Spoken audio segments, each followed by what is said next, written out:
child will be called prophet of the Most High, for you will go before the Lord to prepare his way. Alleluia, alleluia, alleluia. My dear sisters and brothers, the Lord be with you. And with your spirit, A reading from the Holy Gospel according to Luke. glory to you, O Lord. When the time arrived for Elizabeth to have her child, she gave birth to a son.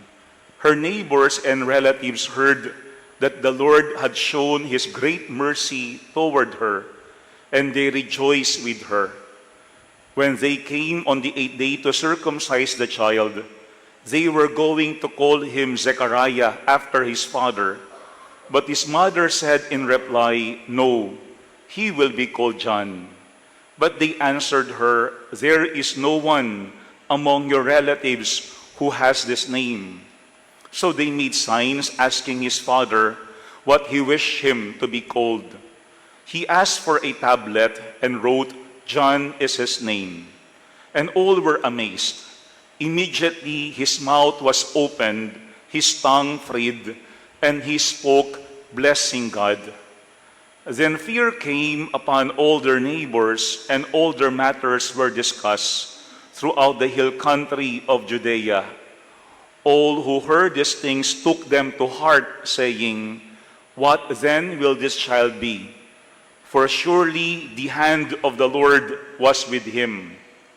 This child grew and became strong in spirit, and he was in the desert until the day of his manifestation to Israel. My dear sisters and brothers, the Gospel of the Lord.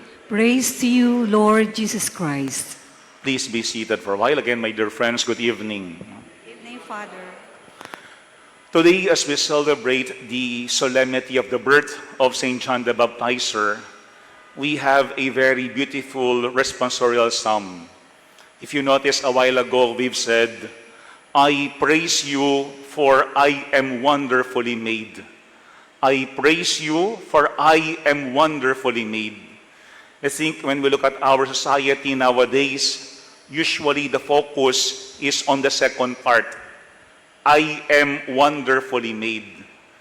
We want to tell other people how wonderful we are, how good we are, how successful we are, how talented we are. But today we are reminded on the birth of John the Baptizer that the focus is not on John himself. The focus is on God. That's why a while ago we said, "I praise you pertaining to God, for I am wonderfully made." We praise God for giving us John. We praise God for creating John. Because today the focus, even if it is the birth of John the Baptizer, is not on John himself. The focus is on God. And what do we see about God when we look at the life of John the Baptizer? 3 things. Number 1, that God is faithful. That God is faithful. Today, when we look at our gospel, we've heard the birth of John the Baptizer. Para bagang sa unang tingin, it was a simple birth of a son. Ordinaryong panganganak lamang. But let us not forget that God had given a promise to Zechariah when he was offering incense in the temple, when the angel of the Lord had appeared to him. At ang sabi sa kanya ng anghel ng Panginoon, "The Lord has heard your prayer." Pinakinggan ng Panginoon ang inyong panalangin. And with that, the angel had given a promise that the wife of Zechariah will have a son. And that son will be called John. Kaya nga when we look at our gospel, it was not a simple birth story. It's about God who is always faithful, who is always dependable.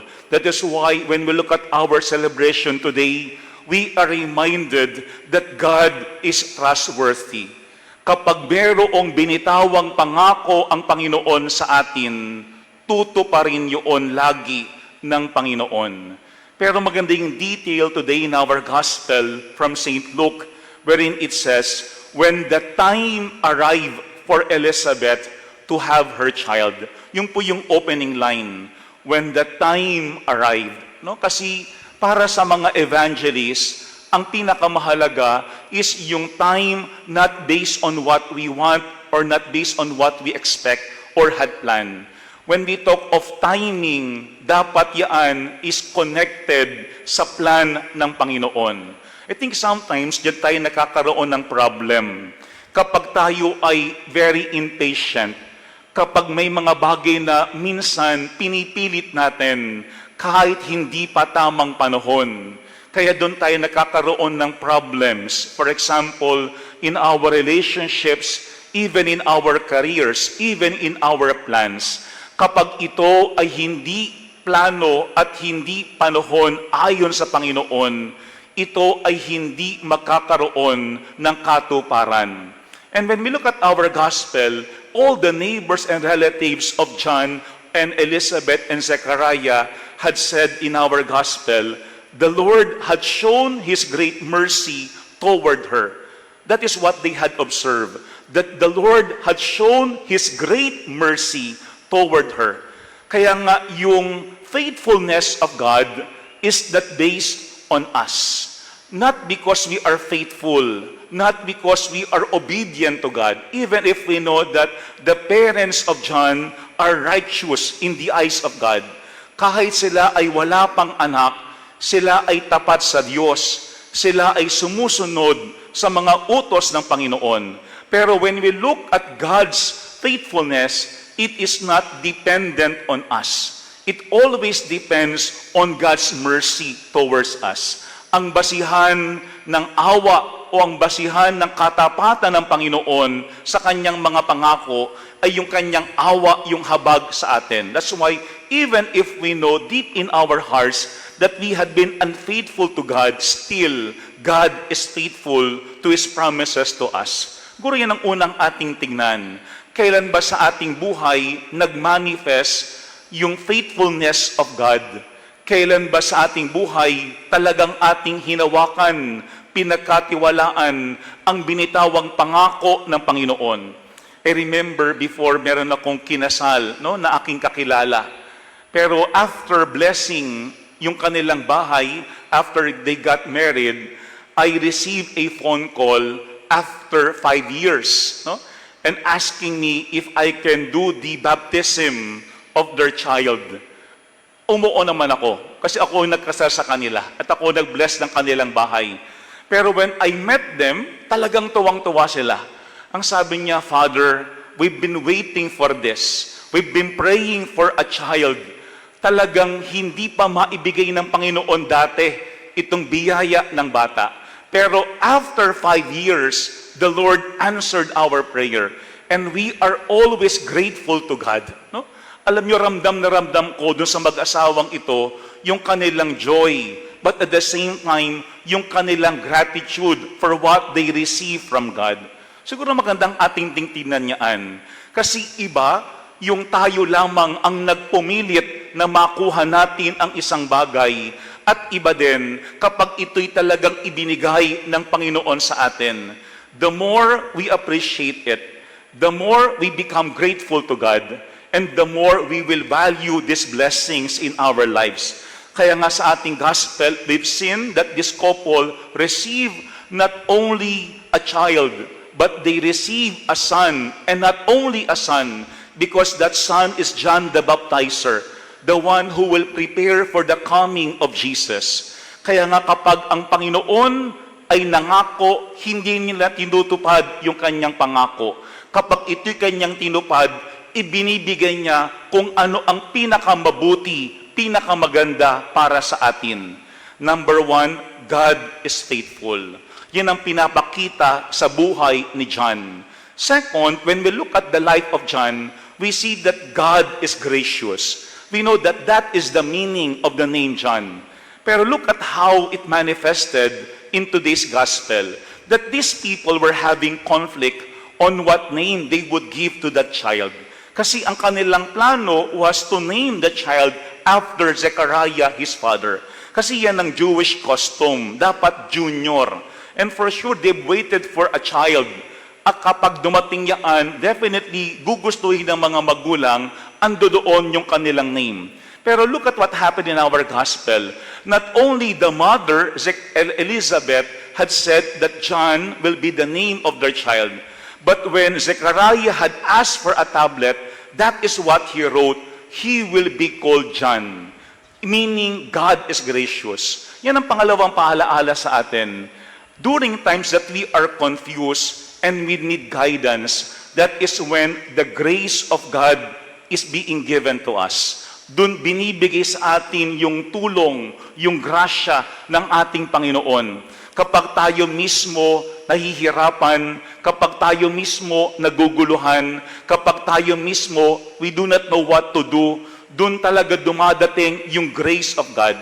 But this is also what John did nung siya ay nagsimula ng kanyang ministry.